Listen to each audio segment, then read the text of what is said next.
এক ব্যক্তি রাসূলুল্লাহ সাল্লাল্লাহু আলাইহি ওয়াসাল্লামের নিকটে আগমন করলেন। রাসূলুল্লাহ সাল্লাল্লাহু আলাইহি ওয়াসাল্লামকে বললেন, ইয়া রাসূলুল্লাহ, আমার পিতামাতার মৃত্যুর পর তাদের খেদমতের জন্য আমি কি করতে পারি?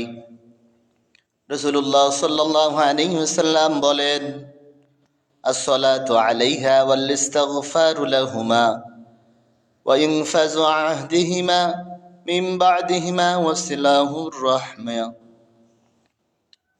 راحم التي لا تسول إلا بهما والإكرام صديقهما।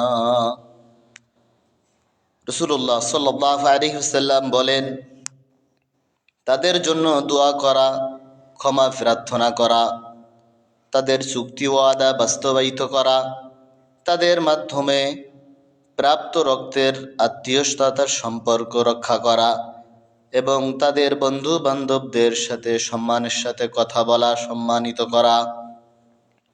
সাহাবী সাদ ইবনে উবাদা রাদিয়াল্লাহু তাআলা আনহু রাসূলুল্লাহ সাল্লাল্লাহু আলাইহি ওয়াসাল্লামকে জিজ্ঞাসা করলেন,